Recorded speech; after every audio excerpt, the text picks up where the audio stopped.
kenapa kok orang asing menilai bahwa keris itu sangat-sangat prestis? Karena tidak ada hasil ilmiah atau sains yang membuktikan secara konkret, maka ini hanyalah sebuah kepercayaan kan jadinya kan. Seberapa antusias sebenarnya orang asing melihat keris itu?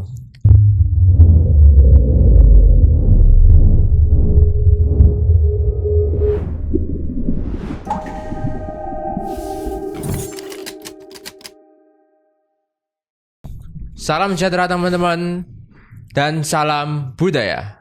Kembali lagi bersama kami, saya Sandro Dan saya Kevin. dalam program podcast Dunia Keris berjudul Saling Silang. Kalau di episode sebelumnya kita bahas soal bagaimana keris itu relevan di masa sekarang ya Mas ya. Ya. Dan kata-kata terakhir Mas Kevin apa coba tadi? Waduh, kata-katanya apa ya tadi? Ya, jadi untuk episode sebelumnya itu kami melemparkan kepada penonton Ya, itu bahwa apakah keris ini akan luntur. belum belum ya? itu kalimat terakhir. Kalimat terakhir. Apakah keris ini akan bisa relevan, Sustain, terus relevan atau terus lestari di peradaban yang akan datang atau akan luntur? Ya. Seperti itu. Ya, dan di episode kali ini kita akan bahas bagaimana keris bisa merambah ke mancanegara. Ya. Wah, itu lebih luas lagi. Lebih luas lagi. Ya, masih ada hubungannya dengan bagaimana keris itu bisa terus berkembang atau akan luntur. Karena berkembangnya ke mancanegara itu bisa berarti dampak positif atau dampak negatif soalnya, Mas. Masuk Ya itu kan? pedang bermata dua jadinya. Ya? Betul. Karena kalau kita tarik sedikit ke sejarah zaman dulu kan keris kan mulai berkembang ke mancanegara kan pas zaman kerajaan-kerajaan ya, Mas. Ya, betul. Karena dulu Majapahit, Sriwijaya kan wilayah Nusantara kan gak hanya Indonesia. Betul. Ada Thailand, Malaysia, Ya lebih luas lah lebih karena luas. Setelah Pati Gajah Mada kan yang Ya, menyatukan betul. Makanya kok keris di Malaysia ada keris Malaysia, keris Melayu. keris Melayu gitu. Itu perkembangan pertama keris bisa beredar ke beberapa bangsa atau negara. Ya, Terus seiring berjalannya waktu pada masa kolonial Belanda, betul. pada masa VOC datang ke Indonesia, nah itu keris mulai dipandang sebagai hal yang prestis bagi orang asing. Oke. Ya, keris orang asing, orang Belanda datang ke Indonesia itu menganggap keris itu hal yang prestis, hal yang sangat bagus lah intinya. Tapi di samping itu masyarakat kita itu acuh sama keris. Oke. Ya nganggap keris ya biasa wae lah. Ya karena berjumpa setiap hari kan. Ya, betul. Nah, karena orang asing itu menilai keris itu sangat oke, sangat prestis, akhirnya banyak keris-keris bagus pada zamannya itu tak jatuh ke tangan asing. Ya, Benar ya, Mas ya? betul. Ya maka dari itu apa ya, dari masyarakat lama kita pun udah menunjukkan bahwa yang peka atau peduli terhadap keris itu justru malah orang asing. Oke. Gitu. Mungkin oke, dari oke, situ oke. dulu ya Mas Kevin ya. Oke. Mungkin Karena boleh kasih menganggap pendapat. keris sebagai harta mungkin ya. Ya. Jadi Ya. Belanda datang ke Indonesia tuh kayak wah, menemukan produk jenenge keris iki kayak ini adalah karya sing timeless lah ini. Ya, Karya sing timeless. long lasting. Long lasting. Oke, oke. Itu terus banyak lah keris-keris akhirnya jatuh ke orang-orang asing karena orang asing juga punya kemampuan beli. Betul. Betul. Minat belinya memang besar. Nah, sampailah keris tertua juga di Belanda ya Mas ya. Ya, tapi itu kasusnya berbeda, Mas. Berbeda, itu Kalau untuk pemberian ya. Ya. betul. Untuk keris yang dimaksud tadi adalah keris knaut. Itu memang dia sebuah cenderamata. Jadi memang pemberian dari seorang raja yang diberikan kepada negara mana ya kalau nggak salah di Eropa ya. Eropa. Itu. Itulah mungkin aku mau minta respon Mas Kevin dulu terkait dengan kenapa kok orang asing menilai pada waktu itu loh ya. Kenapa kok orang asing menilai bahwa keris itu sangat-sangat prestis gitu. Oke, berarti ini kita menerka-nerka ya. Menerka-nerka. Karena di samping itu kan masyarakat kita biasa wae iki. Tidak menganggap ini tuh hal yang bisa ngono lah. Ya jadi mungkin bisa jadi karena dari dasar mindset. Dimana mindsetnya warga lokal atau warga Indonesia atau dari saat itu Nusantara itu menganggap bahwa keris ini ya karena ini populasinya banyak dan sering dijumpai jadi benda yang biasa. Tapi untuk Belanda yang tidak memiliki kemampuan untuk membuat, katakanlah kalau jadi zaman kolonial ya tadi ya contohnya, untuk Belanda sendiri mungkin di lain daripada tujuannya untuk menarik rempah-rempah, tapi juga ada faktor lain yang bagi Belanda itu bisa dijadikan sebuah instrumen negosiasi, di mana keris salah satunya di luar daripada pakaian adat. Ditambah juga keris itu memiliki hal yang memang sebuah benda yang dinilai itu memiliki nilai futuristik sebenarnya. Itu ya poinnya itu futuristik, nilai futuristik. Karena Belanda tidak bisa nih membuat keris seperti ini atau membuat benda yang memiliki unsur seni atau bahkan unsur seni yang dimaksud adalah unsur seni tempat lipatnya ya, bukan seni dalam wujud budaya, tapi tempat lipat. Karena keterbatasan apa ya? Kalau zaman sekarang kita mencari referensi kan banyak nih. Sedangkan di zaman dahulu atau di zaman-zaman era jayanya masa keris pembuatan keris itu cukup sedikit. Mungkin bahasanya saya ganti, bukan cukup sedikit, tapi cukup terbatas. Bagaimana sang empu mengimajinasikan bentuk. Ya karena renek Pinterest ya. Betul, renek Pinterest, renek Mbah Google ya toh. Nah, jadi karena keterbatasan tersebut sehingga keris satu dengan keris yang lainnya walaupun memang dari faktor handmade juga berbeda, tetapi ada faktor lain di mana kok iso seorang empu ki mikir ki gawe keris koyo ngene. Kan itu sama halnya pertanyaan di saat kita menanyakan Mesir dengan piramidanya. Kok iso wong zaman dhisik iso gawe piramid? Kan sama halnya. Di mana nek kita berpikir dengan logika sekarang, padahal zaman dhisik renek eskavator. Zaman dhisik renek bego ya toh, renek molen. Nah kan bego pinter ya oleh. Renek molen enggak ada alat berat lainnya lah, enggak ada kren, enggak ada apa-apa. Tapi kok bisa membuat bangunan semegah dan sebesar itu? Itu kan logika berpikir yang sama jika kita terapkan ke dalam keris. Kok iso iki? Keris iso dadi bentuk koyo ngene dengan 3 material utama. Besi. Here I come. Oh, I cannot hold it in anymore. Telat tadi. Besi kecampur baja di besi. Ya oke. Jadi besi, baja, pamor gitu. Nah, itu kan material-material memang tidak mudah. Material-material tidak mudah untuk disatukan kan sebenarnya. Tapi empu dari zaman dahulu itu bisa menyatukan itu dan bisa membuat atau menciptakan sebuah karya yang memang nilainya tidak terukur. Nah, dari situ Belanda memiliki mindset yang berbeda dengan warga lokal, di mana memang dari peradaban juga berbeda. Dari segi pendidikan juga latar belakang juga berbeda, maka si Belanda memiliki opportunity atau kesempatan, iki keris bisa nih menjadi sebuah instrumen negosiasi ataupun alat transaksi. Jadi di mana di luar daripada mungkin fungsi keris adalah sebagai senjata dan ageman, tetapi Belanda atau orang-orang yang menjajah zaman dahulu melihat keris itu bukan hanya sekedar senjata. Tapi ini ya tadi harta tadi.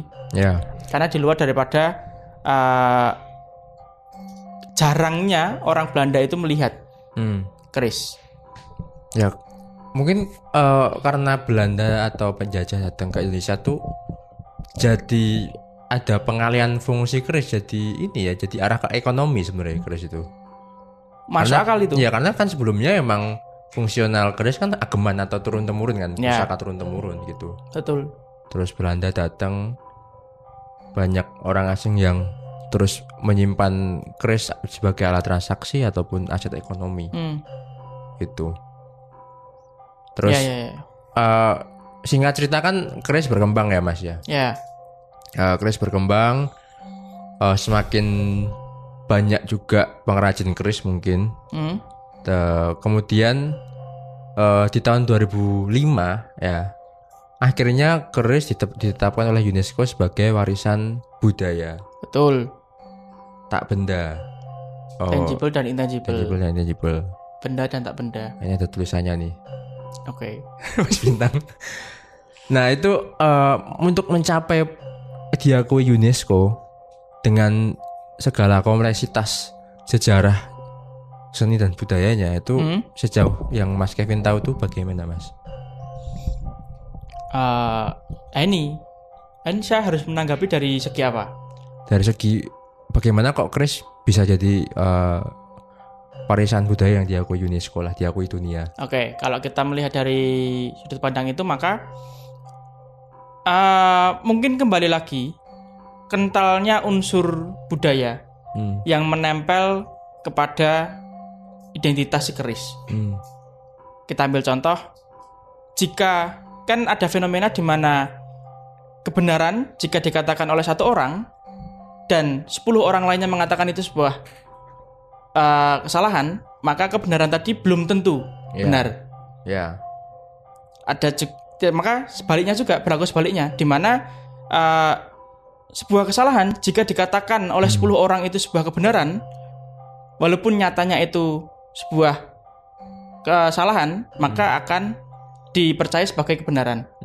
Karena ada fenomena itu, maka si keris juga berdampak, di mana di saat itu masih kental sekali dengan unsur budayanya, dengan unsur mistisnya, dengan unsur nilai-nilai historicalnya. Nah, untuk membuktikan itu kan belum ada nih, belum ada secara ilmiah atau secara sains bagaimana kita untuk mengukur atau menciptakan tolak ukur untuk hal-hal tersebut. Kalau kita mengambil contoh seperti tulang dinosaurus, ada yang memang ngambil sampel tulangnya, kita bisa memperkirakan ini dari tulang apa, terus DNA-nya apa, perkiraan tahun berapa. Kan ada, sedangkan keris kan tidak ada. Nah, karena tidak ada hasil ilmiah atau sains yang membuktikan secara konkret, maka ini hanyalah sebuah kepercayaan kan jadinya kan. Oke. Dari itu maka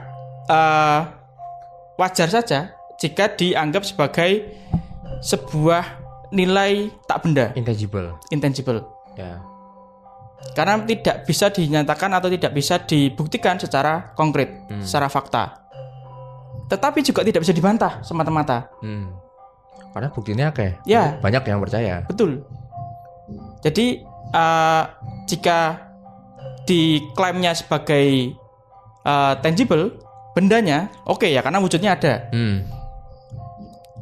Dan jika diklaim sebagai intangible, karena keris itu sebagai dua faktor, tangible dan intangible, maka si sisi intangible-nya tadi, hal yang tadi yang saya sebutkan, seperti itu. Jadi keren loh. Jadi untuk hal yang memang ya balik lagi di mana posisi keris ini bukan hanya sebatas benda saja, tapi memang kompleks di dalamnya. Dan jika ada orang yang membantah tentang keintangibelannya atau tidak berwujudannya si keris, itu akan menjadi apa buktinya? Ya. Gitu loh. Kan malah dibalik ya. Iya, kan tidak ada debat, kan tidak ada bukti konkret yang menyatakan bahwa iki ora. Jadi yang tercipta adalah debat kusir. Nah, ini ada update terbaru di mana wayang juga sama. Wayang juga sama diklaim bahwa wayang adalah benda tangible dan intangible. itu, monggo mungkin nanti bisa dicarikan artikelnya. Iya. Mas Bintang?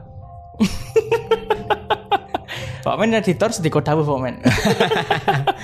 Nah itu sejauh yang saya tahu Mas Andrew. Ya justru setelah adanya pengakuan dari UNESCO, otomatis kan dunia memandang keris lebih ya Mas. Betul. Ya kan. Betul. Pasti akan ada demand ya.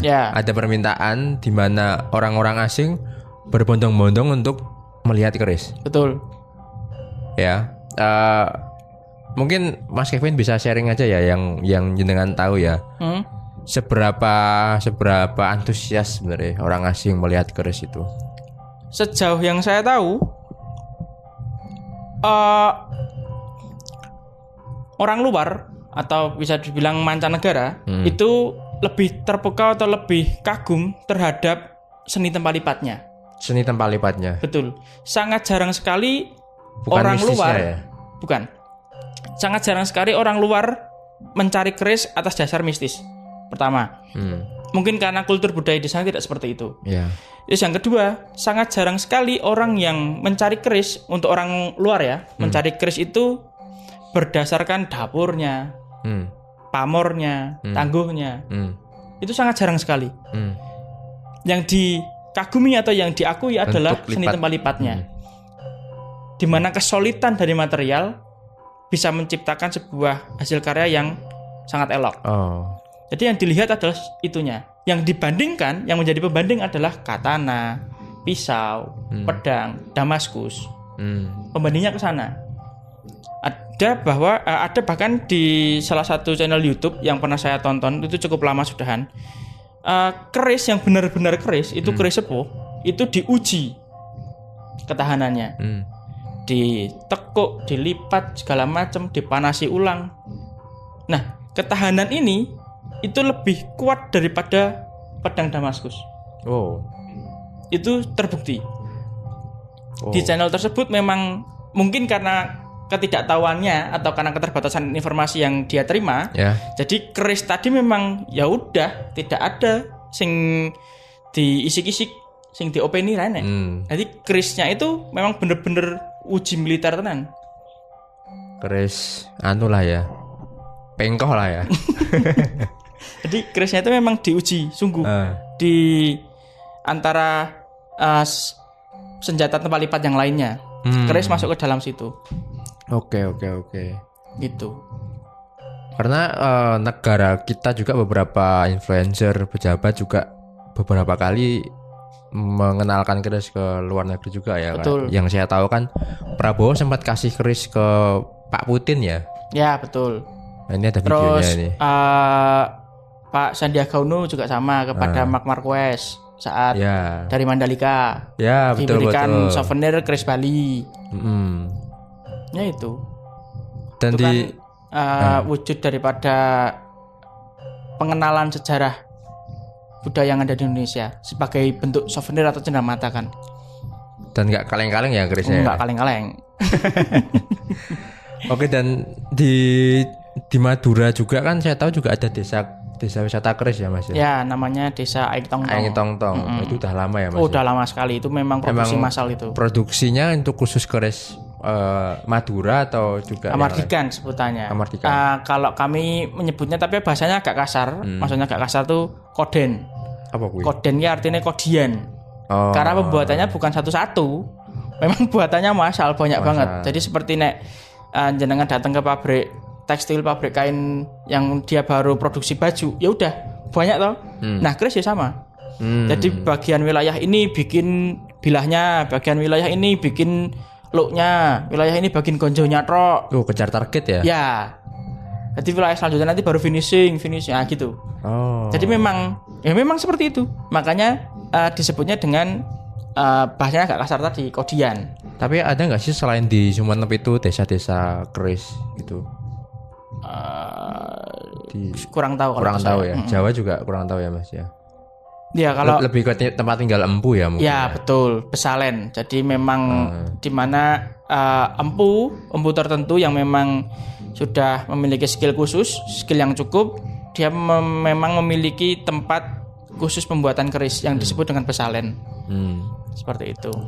Ya itu sih mungkin personal saya ya Mas ya, keresahan saya karena mungkin masyarakat kita terlambat mengenali keris itu. Ya.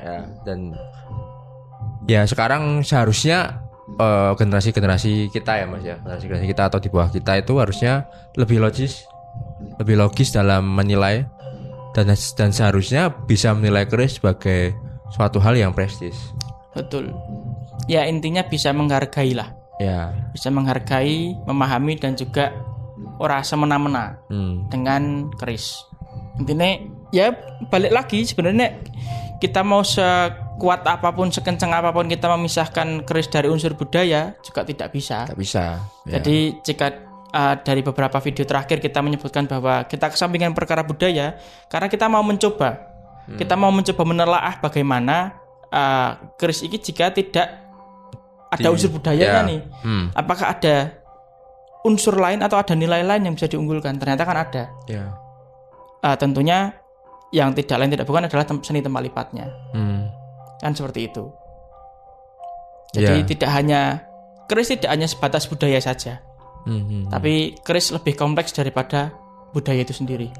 Ya, baiknya di tempat sendiri harus bisa eksis. Betul. Karena kalau asing terlalu banyak juga antusias lah ya. Tapi kita sendiri di tempat sendiri tidak antusias kan juga. Ya itu tadi sama penyebab aja. daripada kelunturan sebuah legacy. Ya. Ketika sama-sama antusias maka akan meningkatkan value keris itu sendiri. Ya, betul sekali. Oke. Wah, ini serius sekali ini. Serius sekali. Berat. Oke. Berat. Cukup sampai di sini pembicaraan kita di podcast episode ke-10 ya. Ya, betul ke-10. Episode 10 ini nantikan obrolan-obrolan kami di episode-episode selanjutnya. Semoga kita dapat bertemu kembali dengan narasumber lain yang bisa bicara lebih tentang dunia Tosanaji ya dan Mas juga Kevin, budaya yang lainnya. dan juga budaya yang lainnya. Sekian, jangan lupa untuk subscribe, like, and comment. Yang muda, yang berbudaya. Salam Rahayu.